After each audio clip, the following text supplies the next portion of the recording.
கர்த்தருடைய பரிசுத்த ஸ்தோத்திரம். கர்த்தருடைய பரிசுத்த ஸ்தோத்திரம் உண்டாவதாக. பார்ட் 2 ஆண்டவர் கொடுத்துருக்காரு. யாருக்கெல்லாம் குணம், யாருக்கு எல்லாம் குணம், ஆண்டவர் விசுவாசிக்கிறவங்களுக்கு எல்லாம் குணம் பார்த்தோம் இல்லையா? நம்ம விசுவாசம் நீங்கும்போது நம்ம என்ன செய்யணும்? ஆண்டவர்கிட்ட செபிக்கணும். ஆண்டவரை அவிசுவாசம் நீங்கும்படி ஆண்டவர்கிட்ட செபிக்கணும். ஆண்டவர் என்ன சொல்கிறாங்க? என்னது பெரிய காரியம் நீங்கள் செய்வீங்க அப்படிதான் சொல்கிறார் இல்லையா? காரணமே நிகழ்ந்தாலும் வானத்திலேருந்து கூட ஒரு என்ன செய்ய முடியும்? எழுப்ப முடியும். ஆண்டவர் எழுப்பினது போல் எத்தனையோ பசங்க எழுப்பிக்கிறாங்க இல்லையா? நம்மளும் படிச்சிருக்கிறோம், பார்த்துருக்கிறோம். அதனால் நம்ம ஆண்டவர் என்ன பண்ணார்? இல்லையா? நம்ம நிறைய பேர் அது மட்டும் இல்லை, இப்போ இந்த காலங்களில் கூட சில தீர்க்கதரிசியாக இருக்கிறவங்க கூட உண்மையான தேவபக்தியில் இருக்க பரிசுத்தவான் கூட சத்த பிரயத்தை உயிரோடு எழுப்பியிருக்கிறாங்க. அதனால தான் ஆண்டவர் சொல்கிறார், என்னிலும் அதிக கிரியைகளை செய்வீங்கன்னு சொல்லிக்கிறார் இல்லையா? அவர் சொன்னது ஒரு நாள் செய்ய பொய்யாகாது. அது மட்டும் இல்லை, நம்ம நஷ்டத்தை நம்ம பார்க்காது தேவன். நீ நஷ்டப்படுறதை அவர் பார்க்கவே மாட்டார். உனக்கு எல்லாம் ரெட்டிப்பாக தான் தருவார். நீ நஷ்டப்பட்டு போகணும், காரியத்தை இருந்து வாய்க்காமல் போகணும் அப்படிலாம் நினைக்க மாட்டான். மனுஷன் தான் அவன் நினைப்பான். நீ இதாக போயிடணும், அதாக போயிடணும், நீ நஷ்டப்பட்டு போயிடணும், அவன் தான் ஓய்வு நிற்கணும், அவனுக்கு கையேந்தணும் நான் நினைப்பான் மனுஷன். இது மனுஷனுடைய இயல்பான குணம். ஆனால் தேவ குணம், ஆண்டோட குணம் என்னென்னா ரெட்டிப்பாக தருவார். நீ நஷ்டமே பார்க்காத. நீ நஷ்டப்படுறத அவர் பார்க்கவே மாட்டார். உனக்கு டபுளாக தான் தருவார். முடியாததை உங்கள்கிட்ட ஆண்டவர் கேட்க மாட்டார். முடியாததை நீங்கள் செய்யின்னு சொல்ல மாட்டார். முடியாத தேவனும் கேட்கொண்டு வரமாட்டார். முடிகிறது தான் செய்வார், முடியறது தான் சொல்லுவார். 2 நாளாகமம் 25, 8, 9 பார்த்தாலும் சரி, வெளிப்படுத்தல் 3:21 பார்த்தாலும் சரி, யாக்கோபு 1:17 கூட பாருங்கள். முடியாத தேவனும் கொண்டு வர மாட்டார். ஜெயம் கொள்கிறவன் எவனோ அவன் என்ன செய்கிறான்? படிங்க, அவன் சிங்காசனத்தில் விட்டுருக்கான். ஜெயம் கொள்கிறவன் தான் வெளிப்படுத்தல் 3:21 சொல்லப்பட்டிருக்குது. என் பிள்ளைகள் உங்களுக்கு 2 பக்கம் இருக்கணுமா? அது இந்த 2 பக்கமும் இருக்கணுமா? அவங்க அந்த கேட்குறாங்க ஸ்திரீ, 2 பக்கமும் என் பிள்ளைகள் இருக்கணும். அதான் சரி, நான் குடித்த பாத்திரத்தில் நீங்கள் பானம் பண்ண முடியுமான்னு கேட்குறாரு இல்லையா? அப்படி இல்லை, நம்ம அப்படிலாம் கேட்கக்கூடாது. அந்த மாதிரிலாம் நான் ஜெயஜீவியம் செய்யணும். நம்மளால் ஜெயஜீவியம் செய்ய முடியுமான்னு ஃபஸ்ட்டு நம்ம பார்க்கணும் இல்லையா? நம்ம ஜெயஜீவனம் செய்ய முடிஞ்சால் தான் நம்ம ஆண்டவன் செய்யணும் தைரியமாக கேட்கணும். இல்லைன்னா கேட்க முடியாது நம்மளால். நம்மள அன்பு கூறுகிறவர்களே நாம் முற்றும் ஜெயம் கொள்கிறோம் இருக்கிறோம். நம்மள அன்பு கூறுகிறவர்களாக தான் நம்ம ஜெயம் கொள்கிறா இருக்கணும். நம்ம யார் அன்பு கூறுறா? நம்மளை கத்துறாங்க. இயேசு கிறிஸ்து என்ன செய்கிறாரு? நம்மள அன்பு கூறுறாரு. அவருடைய அன்புக்கு ஈடு இணை எதுவுமே கிடையாது. நம்ம எத்தனையோ தூரம் விலகி போகிறோம், ஆண்டவரை துஷ்பிரயோகப்படுத்துகிறோம், அப்படி நாமத்தை வீணாக வழங்குகிறோம், வீண் பேச்சுக்களை இடம் கொடுத்து அவர் வீணான பேச்சு பேசாதன்னு நம்ம பேசுகிறோம். செய்யாததை செய்யணும்னு சொன்னால் செய்கிறதில்ல. ஆனால் செய்யாதுன்னு சொன்னால் அதை முதல்ல அதை தான் செய்கிறோம். அவரை துக்கப்படுத்துகிறோம். அப்படி ஆவியில் நம்ம என்ன செய்கிறோம்? கலங்குறோம். பாருங்கள், அதெல்லாம் நம்ம செஞ்சிட்ட பிறகு நம்ம ஆவி கலக்கமாகவே இருக்கும், ஒரு பயமாக இருக்கும், ஒரு திகிலாக இருக்கும். செய்யாத பெரிய குற்றம் செஞ்சிட்ட மாதிரி இருக்கும். நம்ம ஆவியில் உணர்வோம். ஏன் அப்படி நம்ம உணர்வோம்னா, நம்ம தப்பு செய்தோம், நம்ம பாவம் செய்து சொல்கிறோம். அது உணர்வு நம்மளை உணர்த்தும். அதுதான் என்னது? நம்மளை எச்சரிப்பது தான். அதனால் நம்ம என்ன செய்யணும்? நம்ம எச்சரிக்கப்பட வேணாம், ஒன்றும் வேணாம். நம்ம அமைதியாக ஆண்டோட பிள்ளையாக இருந்துட்டு போயிடுவோம். அப்படியே என்ன நம்ம தேவையில்லாத வீண் பேச்சுக்கு நம்ம கொடுக்காம கர்த்தருடைய பிள்ளையாக இருந்து ஒழுக்கமாக இருந்து ஜெயம் கொள்வர்களாக நம்ம இருந்தோம்னாலே ஆண்டோட பாதத்தில் போகலாம். அதுக்கு என்ன செய்யணும்னா, வேதத்தை படித்து அதன்படி நடக்கணும். வேதத்தின் ஒரு உறுப்பாக வீணாக போகிறதில்லை. அவர் வேதத்தை வீணாலே வழங்குறதில்லை. அவர் நாமத்தை வீணில் வழங்காதேன்னு சொல்கிறாங்க இல்லையா? சில ரொம்ப அடிக்கடி இயேசுவை பற்றி ஏற்றுக்குவாங்க. உலகத்தை பேசினே இருப்பாங்க, டக்கு நடுவில் இயேசுவை பற்றி பேசுவாங்க. நமக்கு அந்த தகுதி இல்லை. உலகத்தில் வீணாக ஒரு வார்த்தை பற்றி பேசக்கூடாது. உலகத்தில் இருக்கிறியா, உலகத்தை பற்றி பேசு. இல்லை பிடிக்கலையா, பைபிள் படி ஜோம் பண்ண, அதை விட்டுட்டு உடனே அவனை பிடிச்சிக்குவாங்க, இயேசுவை பற்றி பிடிச்சிக்குவாங்க, நம்மக்கிட்ட சொல்லுவாங்க, நீ இப்படி இருக்கிற, நீ எப்படி இருக்கிறதுக்கு ஜோம் பண்ணுற, அது பண்ணுறது. அப்போ நம்ம பின்மாற்றத்தில் போயிடுவோம் அவங்க நினச்சிக்கிறாங்க. ஆனால் நம்ம பின்மாற்றத்தில் போகிறதுக்காக ஆண்டவர் செய்யலை. இதை நம்ம திருத்தத்துக்காக தான் நம்ம செய்கிறார். நம்ம உடனே நம்மளை இது பண்ணணும், யோசித்து பார்க்கணும், நம்மளுக்கு நிதானித்து பார்க்கணும். நம்ம எதில் விழுந்துருக்கணும், உடனே ஏஞ்சிக்கணும். ஆண்டவரே மன்னிங்கப்பா, துக்கப்படுத்திட்டேன். அதனால தான் அந்த மனுஷன் என்ன செய்கிறான்? இப்படி செய்கிறான் சொல்கிறான். அதனால் நம்ம என்ன செய்யக்கூடாது, நம்ம மனமடிவு ஆகக்கூடாதுப்பா. இவ்வளோ துக்கப்படுத்தினால தான் எனக்கு இந்த கேள்வி வந்துச்சு. அதனால் நான் என்ன செய்ய மாட்டேன், உங்களை இனி துக்கப்படுத்த மாட்டேன்ட்டு நம்ம திருந்தணும். மேலே மேலே மேலே தப்பு செஞ்சுக்கிட்டே இருந்தால் திருந்தத்துக்கு சான்ஸ் இருக்காது. கடின இறுதியம் வந்துடும் நம்மளுக்கு. நமக்கு என்ன கடின இறுதியம் வந்துச்சுன்னா நம்மளால் ஒன்றுமே பண்ண முடியாது. இறுதியத்தை கடினமாக ஆகிடும். இப்போது நம்ம என்ன பண்ணோம், வேஸ்ட்டாக தான் போகும். அவன் ஒருத்தர் கனம் பண்ணுறதில்ல முந்திக்கொள்ளணும். அவங்க நம்ம 2 பேர் வருவாங்க வயசில், நம்ம சொல்லுவோம், அவன் என்ன பண்ணுவான், தலையை மட்டும் ஆட்டு போவான். ஏன்னா அவன் மேட்டிமே, அவனுக்கு என்னென்னா டிகிரிட்டு போயிடுமா, அவர் பெரிய இவர் அப்போ புருஷனில் இருக்கிறார், அவன் தலையை மட்டும் ஆட்டுவார். ஆனால் நம்ம என்னத்தை செய்கிறோன்னா, நம்ம ஆண்டவர் சொல்லியிருக்கிறாரு கனம் பண்ணுறதுல முந்திக்கொள்ளணும். அவன் பண்ணுறானோ இல்லையோ டக்கு நம்ம செய்யணும். ப்ரைஸில் ஆடுறது ப்ரைஸ் சொல்கிறோம், முந்திக்கணும். அவங்க பண்ணட்டும், நம்ம பண்ணுறாங்களான்னு பார்க்கலாம். அப்படியே நினைக்கவே கூடாது. தவறான ஒரு இதயம். ஆண்டவர் அப்படி விரும்பதே இல்லை. ஆண்டவர் பாருங்கள், தெய்வீகம் குணம் ஆண்டவருக்கு. அவர் தான் முந்திக் கொள்கிறார். எல்லாற்றுக்கும் ஆண்டவர் வந்து முந்திக் கொள்வார். நன்மை செய்கிறதுல முந்திக் கொள்வார். எல்லாட்டும் பாடுகள் அனுபவத்தில் முந்திக் கொள்வார். உபத்திரத்தில் முந்திக் கொள்வார். எல்லாத்துக்கும் ஆண்டவர் நமக்காக எல்லா காரியங்களையும் முந்திக் கொண்டு நமக்காக அவர் செய்கிறாரு. ஜீவனையே கொடுத்தார். அதனால் கனம் பண்ணுறத முந்திக் கொள்ளணும். மன்னிப்பு கேட்குறதுல முந்திக் கொள்ளணும். அவன் மன்னிப்பு கேட்கட்டும், நான் கேட்குறேன்.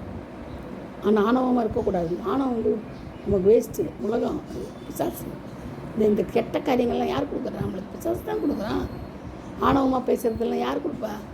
ஆண்டவரை கொடுப்பாரு. ஆணவமாக பேசு, ஆணவமாக சிரி, ஆணவமாக இரு, திமுறா இது, கவுப்பா பிடிச்சி போயிது அப்படிலாம் ஆண்டவர் சொல்கிறதே கிடையாது.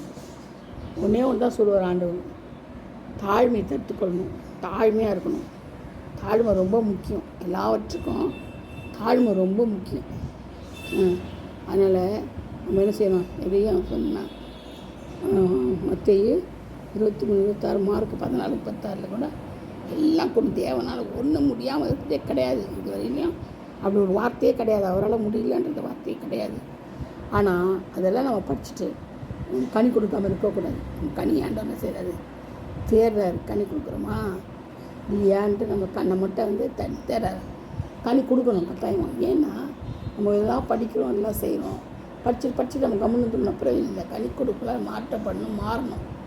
அப்போ நம்மளை மாற்றத்துக்கு ஆண்டவர்கிட்ட கேட்கணும். நம்மளால முடியாது, நம்ம மாம்சம் மண். ஆனால் நம்மளை மாற்றுவது யார்? இயேசு கிறிஸ்து மட்டும்தான் நம்மளை மாற்றுவது. அதுதான் சொல்கிறது, நம்ம முதலாவது ராஜ்யத்தையும் அந்த நீதியை தேடுங்க, இப்படி எல்லாம் கொடுக்கப்படும். முதலாவது அவர் ராஜ்யத்தை நீதியை தேடணும்னா உலக காரியங்கள் ஆசீர்வாதங்கள் நமக்கு கிடைக்கும். ஆனால் ஆண்டவரை விட்டு போட்டு நம்ம உலக காரியத்தையே நாடி தேடி பதவி பேராசை பிடிச்சி போயிட்டு அங்கங்கே உலகத்துக்காக அவனை ஓடிக்கணும்னா ஆண்டவருக்காக என்ன செய்யணும்? சிலர் பாருங்கள், உலகத்துக்காக பதவிக்காக எங்கெங்கேயோ போவாங்க வருவாங்க, அவங்களுக்கு அதுதான் தெரியும். ஆனால் அது ஆசீர்வாதம் இல்லையே. உலகத்திலையும் தேடி ஓடும்போதே ஆண்டவர் உனக்கு என்ன கொடுப்பாரு? ஆசீர்வாதம் கொடுப்பாரு கிடையாது. மேட்டிமை தான் வரும், மனமேட்டிமை வரும். நம்ம பெருசாகிட்டோம், பதவியில் இருக்கிறோம், அந்தஸ்தில் இருக்கிறோம், ஒரு கௌரவத்தில் இருக்கிறோம், நம்மளை எல்லோரும் கௌரவிக்கணும், அப்படி ஒரு மேட்டிமை தான் வரும். தாழ்மையே வராது. நமக்கு மேட்டிமை வந்துச்சுன்னா அகந்தை வந்துடும், திமிர் வந்துடும், கொழுப்பு வந்துடும், எல்லாம் வந்துடும். எல்லாம் கெட்ட காரியங்கள் தான் வரும். நல்ல காரியங்கள் வருமா? எப்படி வரும்? வராது. ஆண்டவருக்கு சொல்லவே இல்லை. உலகத்தை தேடாத, உலகத்தை நாடவே கூடாது. மண்ணாசை, பெண்ணாசை, பொருளாசை எதுவுமே இருக்கக்கூடாது. நமக்கு ஆண்டவர் மாத்திரம் போதும். ஆண்டவரை நீங்கள் மாத்திரம் போதும்ப்பா அப்படி சொல்லி நம்ம ஜீவிக்கணும். ஏன்னா பணம், பதவி போட்டுறதுலாம் வராது கூட. வருமா? அந்த உலகத்தின் காரியங்கள் ஏதாவது நம்ம கூட வருதா? வராது. அதே இதுக்கு நம்ம அதை பிடிச்சிட்டு அவஸ்தை பண்ணணும். அதை விட ஆண்டவரை தேடினா, ஆண்டவருக்காக ஜீவிச்சா, ஆண்டவருக்காக வசனத்தை மட்டும் சொன்னோம்னா நம்ம கூட அந்த வசனம் இருக்கும். நம்ம வரும்போது ஒன்றும் கொண்டு வரல, வெறும் நிர்வாணம் அழுதுன்னு வந்தோம். அதே மாதிரி போகும்போது அழுதுன்னு தான் போக போகிறோம். இன்னும் ஒரு துணியை ஒன்று போற்றி, ஒரு புடவை ஒன்று கட்டி, ஒரு பேண்ட் கிட்ட போட்டு அனுப்புவாங்க, அவ்வளோதான். மற்றபடி எதுவுமே கிடையாது, நமக்குன்னு எதுவும் கிடையாது. அப்படி இருக்கும்போது உலக காரியங்களில் நம்ம ஏன் அதை ஈடுபடணும்? உலக காரியம் தேவையில்லையே. அதனால தான் பெரிய பெரிய பசுத்தவன்கள் சாதாரண ஆட்கள் கூட விசுவாசிங்க கொடுக்குறாங்க. உண்மையான விசுவாசிங்க, தேவனுக்குரிய விசுவாசிங்க இருக்கிறாங்க. அவங்க சொல்லியிருக்கிறாங்க, என்னென்னா சீட்டு போடாத, இன்சூரன்ஸ் போடாத, இன்சூரன்ஸ் கட்டாத, அப்புறமா என்ன சொல்கிறது, ஹாஸ்பிட்டலெல்லாம் போட்டாது, நம்ம இன்சூரன்ஸ் தான் க்ளைம் பண்ணிட்டேன்னு கேட்பாங்க. அது போட்டோன்னே அவனுக்கு வியாதி வந்துடும் பாருங்க. இல்லாத வியாதியெல்லாம் வந்துடும். ஏன்னா நமக்கு ஆண்டவர் நம்பிக்கை இல்லை, அதனால தான் நம்ம போடுறோம். எதுக்கு இன்சூரன்ஸ் போடுவேன்? அந்த மாதிரி சில பெரியவங்க இருக்கிறாங்க, அவங்க வயசில் பெரியவங்க, முதியோர், அனுபவஸ்தர், ஆண்டவர் பேர் ரொம்ப உயிராக இருக்கிறவங்க இருக்கிறாங்க, பத்துவாங்களா அவங்கெல்லாம் சொல்லியிருக்கிறாங்க. இன்சூரன்ஸை போட்டு சீட்டு கட்டினாங்கிறாங்க. இல்லையே, எதுவுமே செய்யல. உலகத்தை பதவியில் இருக்கிறாங்க, பட்டத்தில் இருக்கிறாங்க. ஆண்டவர் தான் பதவி பட்டம் எல்லாம் நம்மளுக்கு ஆண்டவர் மாத்திரம்தாங்க. ஆண்டவர் விட்டானுங்க கதியே கிடையாதுங்க. அதை அனுபவமாக படுறவங்களுக்கு தான் தெரியும் அந்த அவஸ்தை. யாருக்கும் தெரியாது அந்த அவஸ்தை. கர்த்தருக்கு மாத்திரம் இல்லை, நமக்கு மட்டும்தான் தெரியும். நம்ம உண்மையாகவே தேவனுடைய பிள்ளையாக இருந்தால் கட்டாயம் நமக்கு அதை உணர்த்துவார். ஒரு நேரம் இன்னும் ஆவி நம்ம உணர்வோம்.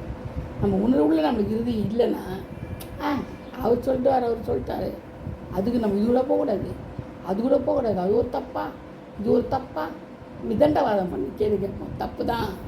தப்பு தான். வேதத்துலேருந்து நீ என்ன வசனத்தை எடுத்தாலும் எடுத்து போட்டினாலே தப்பு தான். வேதத்துலேருந்து வசனத்தை நீ கேட்காம இருந்தாலும் தப்பு தான். வேதத்தின்படி வசனத்தின் நடக்காமல் இருந்தாலும் தப்புனா தப்பு தான். அது சின்னது. ஒரு துளி பாய்சன் பாலில் போட்டாலும் பாய்சன் தான். ஒரு பாட்டில் நீங்கள் கவுத்தாலும் பாய்சன் தான். ஒரு சின்ன சிட்டு துளி நீங்கள் பாய்சனை கலந்தால் கூட செத்து தான் போகும். நான் கவனிமுண்டு தான் ஒரு சுட்டி கூட ஒன்றுமே இல்லையே, அதான் அதுக்குள்ளே சுத்தப்பட்டான்னு நினைக்க முடியாது. சாவுதான், மரணம் தான் நினைக்கும். ஒரு துளியில் மரணம் தான், ஒரு பாட்டில் கவுத்தாலும் மரணம் தான். அது நம்ம எதுக்கு அது செய்யணும்? ஏன் ஆண்டவரை பிடிச்சிட்டா நம்ம அவரே எல்லாம் செய்வார் நம்மளுக்கு. நம்ம ஆண்டவரை கெட்டியாக பிடிச்சிருந்துச்சுங்க, அவரே நம்மளுக்கு எல்லாமே தருவார். அது நிரந்தரம். தேவனால் வர்றது ஐஸ்வர்யம் நிரந்தரமாக இருக்கும். நமக்கு அடைப்புட்டுன்னு போகாது. அவர் கொடுக்குற ஐஸ்வர்யம் நமக்கு நிரந்தரமானது, எப்பயும் நிரந்தரமாக தான் இருக்கும். அதனால் நம்ம எப்போது என்ன செய்யணும்? அவரையே பற்றி பிடித்து கொள்ளணும். விதண்டாவதம் பேசக்கூடாது. பைபிளில் அப்படியே கடைப்பிடிக்கணும். கேட்டால் நான் என்ன கடவுளான்னு கேட்கக்கூடாது. கடவுள் தான் இல்லையே, கடவுளை பைபிள் இப்போ நடக்கிறாரு இல்லையே. அவரும் மனுஷன் தானே வந்தார், மாம்சத்தில் நடந்தார். அவர் நடக்கலை. அவர் பசி வரலையா, தூக்கம் வரலையா, எல்லாமே இருந்ததுங்க. துக்கம் வந்தது, ரத்தம் வேர்வையாக போச்சு, அப்படியே கசந்து ரத்தம் வேர்வையாக போச்சு. அப்படி ஒரு ஜபம். அவர் இதுக்கு மேலே என்ன பண்ண முடியும்? ஒரு மனுஷனாக இருந்து என்ன பண்ண முடியும் சொல்லுங்கள்? எல்லா வேதனையும் பட்டார் நமக்காக. எல்லா வியாதியும் நம்மளை மாதிரியே பறந்து, நம்மளை மாதிரியே வளர்ந்து எல்லா வருஷப்பட்டார். பார்த்தீங்களா? 3.5 வருஷம் ஊழியம் செய்தார். நமக்காக உயிர் கொடுத்தார். இதுக்கு மேலே ஒன்றும் பண்ண முடியாது. நிரூபிக்கிறதுக்கு வேறு எந்த கிடையாது. இப்போ எல்லாம் குரானில், எல்லா இந்து புராணத்தில் எல்லாத்துலேயுமே பைபிள் முதற்கொண்டு இயேசு தான் ஆண்டவர் நிரூபிச்சுன்னு வராங்க. நம்மளை நிரூபிக்க வேணாவா? நம்ம ஆண்டவருக்காக அன்பு செலுத்த வேணாவா? அதே அன்பு மற்றவங்களுக்கு செலுத்தினா போதுங்க. அவர் ஆண்டவர் சொல்கிறபடியே அப்படியே கேட்டால் போதும். அவர் கேட்கலன்னா கூட அவர் நடத்திட்டு போவார். நம்ம விட்டு கொடுக்கணும். விட்டு கொடுத்தோம்னா அவர் சொன்ன பிரகாரம் நடத்திட்டு போவார். நடத்திட்டு போகலனாலும் அவருக்கு தான் நஷ்டம். நடத்திட்டு போனால் அவருக்கு லாபம். நம்ம யார்? நம்ம ஒன்றுமே கிடையாது. சொல்கிறதுக்கு ஒரு மண், ஒரு களிமண். அது பேசலாமா? களிமண் பேசலாமா ஆண்டவர்கிட்ட? சொல்லுங்கள். ஆனால் அது பேசுறதுக்கு ஆண்டவர் கிருபை தந்துக்கிறார். வியாதிக்கு நம்ம முடிஞ்சு தராரு. யார்? பெரிய ஆண்டவர் நம்மளுக்கு இருக்கிறார். நம்ம எதுக்கு பயப்படணும்? அவ்வளோ பெரிய ஆண்டு நம்மகிட்ட இருக்கும்போதே நம்ம எதுக்காக யாருக்காக பயப்படணும் சொல்லுங்கள்? நம்மள தேவன் தான் நமக்கு எல்லாமே எல்லாம். மனுஷன் சும்மா பூண்டை போல் அவன் போய் செத்து போயிடுவான். காலைல பூண்டு மாதிரி வளவான், சாயங்காலம் உதிர்ந்து போயிடுவான். மனுஷனை நம்பக்கூடாது. சுவாசமுள்ள மனுஷன் நம்ப பார்க்கலும் கர்த்தர் பேர் பற்றுதலாக இருக்குது என்னாலோன்னு வேதம் சொல்லுது. கர்த்தர் மேலே தான் பற்றுதலாக இருக்கணும்னு சொல்லுது. அது பொய்யா? என் வசனம் வெறுமனே திரும்பாதுன்னு சொல்கிறார் ஆண்டவர். நான் அனுப்பின வசனம் என்ன செய்யாது, வெறுமனே திரும்பி வராத, செய்ய வேண்டிய காட்சி செஞ்சு தான் வரும்ன்றார். வசனத்தை அனுப்பி அவனை குணமாக்குவேன்றார். நான் தான் வார்த்தைன்றார். வார்த்தையாக இயேசு இருக்கிறார். அப்போ வார்த்தையை பொய்யா? அப்போ நீ நாத்திகன் தான். அப்போ உனக்கு நரகம் தான். நீ நாத்திகனாக இருந்தீங்கன்னா தேவன் நம்பாதவன் யார்? அந்தி கிறிஸ்துன்னு போட்டுக்கிட்டு வேதத்தில். தேவனை நம்பாதவன் தேவன் இல்லை என்று மதிக்கடிச்சிருக்கிறான். அது இல்லாமல் ஒரு வசனம் சொல்லுது, தேவன் இல்லை என்று சொன்னான். அவன் தேவன் மேலே நம்பிக்கை ஆயிராதவன் யார்? அவன் தான் அந்தி கிறிஸ்துவான். அவன் தான் தேவன் இல்லைன்னு சொல்லுவான். அந்தி கிறிஸ்து தான். புரியுதுங்க நம்ம யாருன்னு? அதனால் சொல்லக்கூடாது. இயேசு தான் நமக்கு எல்லாம். நம்ம மூச்சு பேச்சு எல்லாமே இயேசு மாத்திரம்தான். வேதத்தை பொருட்டக்கூடாது. இஷ்டத்துக்கு ஒரு வசனத்தை தூக்கின்னு இன்னொரு வருஷத்துக்கு ஒருத்தர் விடக்கூடாது. எல்லாம் வசனம் தான். பழைய ஏற்பாடு ஒன்று தான், புதிய ஏற்பாடு ஒன்று தான். அதில் இருக்குது, இதில் இருக்குது, இதில் இருக்குது, அதில் இருக்குது. எதுனா இல்லை இருக்குது பாருங்கள். இசையா எரேமியா எல்லாமே அப்போஸ்தலர்களுக்கு சொல்லப்பட்டிருக்குது. எல்லாத்துலேயும் யோவானில் சொல்லப்பட்ட எல்லாமே இருக்குது. வெளிப்படத்துலேயும் இருக்குது இல்லையா? ஆனால் நம்ம என்ன செய்யக்கூடாது? அது நிழல், இது நிஜம். இதை விட்டுட்டு அதை விடக்கூடாது, அதை விட்டு இதை விடக்கூடாது. இயேசு மாத்திரம் நம்மளுக்கு போதும். நல்லா ஞாபகம் வச்சுக்கோங்க. தேவ அன்பு இதுதான் நம்மளுக்கு போதுங்க. வேறு எதுவே வேணால் தான் ரட்சிக்கும். தேவ அன்பு இருந்தால் நம்ம ரட்சிக்கப்பட்டுருவோம், பூரணமாக்கப்பட்டுருவோம். ஏன்னா அவரை போல் அன்பு யாருமே கிடையாது. அந்த அடிச்சொல் நடந்தாலே போதும் இல்லையா? கர்த்தருடைய வார்த்தையை நம்ம பிடிச்சி நடந்தாலே போதும். அவர் வார்த்தையாக இருக்கிறார். சரிங்களா? கர்த்தர் இந்த வார்த்தைகள் எல்லாம் ஆசீர்வதிப்பாராக, பாதுகாப்பாராக. Praise the lord. God bless you all. Thank you all.